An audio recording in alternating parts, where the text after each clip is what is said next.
गया। कुछ फीचर्स तो ऐसे थे जिन्हें माइनक्राफ्ट में सिर्फ कुछ दिनों के लिए ऐड किया गया था, जिनके बारे में काफी सारे प्लेयर्स जानते होंगे। लेकिन आज भी कुछ ऐसी चीजें हैं जिनके बारे में काफी सारे प्लेयर्स नहीं जानते, और ये भी माइनक्राफ्ट के अपडेट होने के साथ माइनक्राफ्ट की हिस्ट्री में वहीं कहीं दबके रह गए। तो देवी और सज्जनों, कैसे हैं आप लोग? उम्मीद करता हूँ सभी लोग मजामा होंगे, और टाइटल हमने देख के तो आप लोग समझ ही गए होंगे कि हम क्या करने वाले हैं। तो ज्यादा समय को बर्बाद न करते हुए फटाफट से इस वीडियो को आरंभ करते हैं। माइनक्राफ्ट की टाइटल स्क्रीन पे आपने इसे तो देखा ही होगा, इसे स्प्लैश टेक्स्ट बोलते हैं, और माइनक्राफ्ट में ये 200 से भी ज्यादा है। इनमें से सबसे रेयर कलरमैटिक भी आपने कई बार देखा होगा, लेकिन ये वाला स्प्लैश टेक्स्ट माइनक्राफ्ट के किसी भी प्लेयर ने किसी भी टाइटल स्क्रीन पे कभी नहीं देखा होगा। लेकिन अगर आप माइनक्राफ्ट की गेम फाइल्स में जाओगे तो वहाँ पर एक फाइल है जिसमें माइनक्राफ्ट के सारे स्प्लैश टेक्स्ट लिखे हुए हैं, और उन्हीं में से आपको एक ये मैसेज मिलेगा जिसमें लिखा है, this message will never appear on the splash screen, isn't that weird? और सही में ये मैसेज माइनक्राफ्ट की किसी भी टाइटल स्क्रीन पे कभी अपीयर नहीं हुआ। मतलब शायद ही कोई प्लेयर होगा जिसने इसे माइनक्राफ्ट की टाइटल स्क्रीन पे देखा होगा। माइनक्राफ्ट के अब तक 3 मॉब वोट्स हो चुके हैं। एक 2017 में जिसमें फैंटम जीता था, काश ना जीता तो ही अच्छा था। एक 2020 में जिसमें ग्लो स्क्विड जीता था, और एक 21 में जिसमें एले जीता था। लेकिन माइनक्राफ्ट का एक और मॉब वोट हुआ था जिसके बारे में काफी प्लेयर्स को नहीं पता। 2018 में एक्सक्लूसिवली चाइना के लिए माइनक्राफ्ट ने मॉब वोट ऑर्गेनाइज किया था, जिसमें टोटल 5 मॉब्स थे, panda, alligator, white lip deer, golden monkey और व्हाइट डॉल्फिन। ऑब्रे नॉरिस, जो उस समय का माइनक्राफ्ट का कम्युनिटी मैनेजर था, उसने एक ट्वीट में ये लिखा था कि ये मॉब वोट किसी मॉब को ऐड करने के लिए नहीं, बल्कि चाइना में माइनक्राफ्ट की पॉपुलैरिटी बढ़ाने के लिए किया गया था। Marketing strategy. हाँ, लेकिन कुछ समय बाद उस ट्वीट को डिलीट कर दिया गया। लेकिन उस ट्वीट में एक और मेन बात लिखी थी कि माइनक्राफ्ट ने इन 5 मॉब्स के मॉडल ऑलरेडी पूरी तरीके से तैयार कर रखे थे। मतलब कह सकते हैं आने वाले अपडेट्स में ये 5 मॉब्स हमें माइनक्राफ्ट में देखने को मिले। पांडा तो अभी भी है, बाकी की 4 मॉब्स। आप सब लोग ये तो जानते ही हो कि ये प्राणी माइनक्राफ्ट में एक एरर के चलते ऐड हो गया था। लेकिन अगर मैं ये कहूँ क्रीपर्स असल में प्लांट्स हैं तो चल, लेकिन ऐसा मैं नहीं। माइनक्राफ्ट की काफी सारी चीजें और एक ऑफिशियल स्टेटमेंट भी बोलती है। अगर आप क्रीपर के इनिशियल टेक्सचर को देखोगे तो उसका टेक्सचर लीफ से बना हुआ है, और वो देखने में भी पत्तों का झाड़ी लगता है।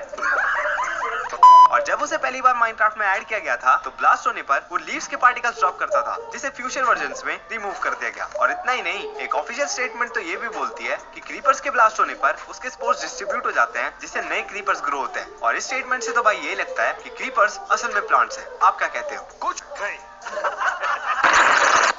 माइनक्राफ्ट में टोटल 73 टाइप्स के मॉब्स हैं, और इनमें से तो कुछ ऐसे हैं जिनके सामने जाते ही प्लेयर्स की पैंट गीली हो जाती है। उनमें से मैं भी एक हूँ, जैसे कि विदर, आयरन गोलम, एंडर ड्रैगन, और अब तो भाई वार्डन भी ऐड होने जा रहा है। लेकिन आज से करीब 10 साल पहले 2011 में नॉच ने माइनक्राफ्ट में एक ऐसे मॉब का ऐड करने का सोचा था जो हमें हर मॉब से प्रोटेक्ट करता, यानी एक तरीके से हमारा बॉडीगार्ड होता, और हम उसे अपनी मर्जी से कोई भी वेपन और आर्मर दे सकते थे। और अगर ये मॉब आज माइनक्राफ्ट में होता तो ये पूरी तरीके से विलेजेस को रिप्लेस कर देता, यानी गेम में विलेजेस होते ही नहीं। लेकिन ये प्लान कभी यूज ही नहीं किया गया, और जब किया तो हमें गेम के अंदर पिगमैन की जगह ये मिला, धरती से पहुंच।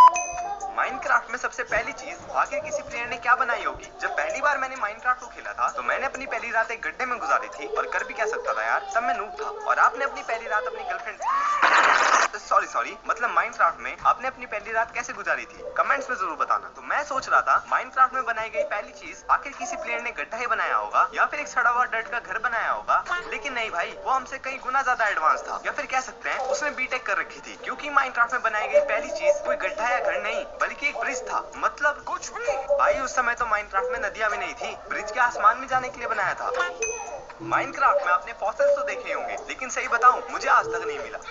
फॉसिल्स काफी सारे टाइप्स के होते हैं, और ये आपको नेदर और नॉर्मल वर्ल्ड दोनों में मिल जाएंगे। लेकिन क्या कभी सोचा है आखिर ये फॉसिल्स आए कहां से? क्योंकि माइनक्राफ्ट में कोई भी चीज फालतू में ऐड नहीं की जाती। फॉसिल्स के बारे में काफी सारी थ्योरीज हैं। काफी लोग कहते हैं कि एंडर ड्रैगन और जायंट्स के हैं, लेकिन ये मॉब्स इन स्ट्रक्चर से कहीं भी मैच नहीं करते। लेकिन इनमें से एक एंसेस्टर थ्योरी है जो इन सब से काफी ज्यादा मैच करती है। एंसेस्टर थ्योरी ये कहती है कि माइनक्राफ्ट में जितने भी मॉब्स हैं ये फॉसिल्स उन मॉब्स के एंसेस्टर्स के हैं, और काफी मॉब्स से तो ये फॉसिल्स मैच भी करते हैं, यानी कह सकते हैं ये थ्योरी सच है। आपको क्या लगता है?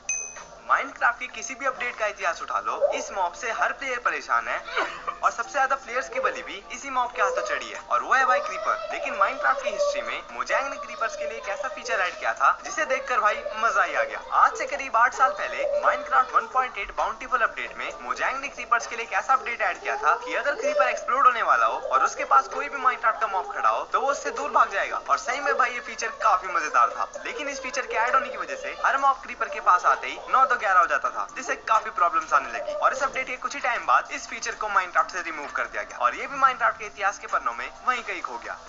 अब मैं जो आपको सीक्रेट बताने जा रहा हूँ ये तो आपके ठीक सामने ही है, इस चैनल का सब्सक्राइब बटन। अबे साले। तो अगर आपको ये सीक्रेट्स पसंद आए हो तो फटाफट से इस वीडियो को लाइक कर दो, चैनल पे नहीं हो तो यार सब्सक्राइब कर लो और उसके बगल में घंटी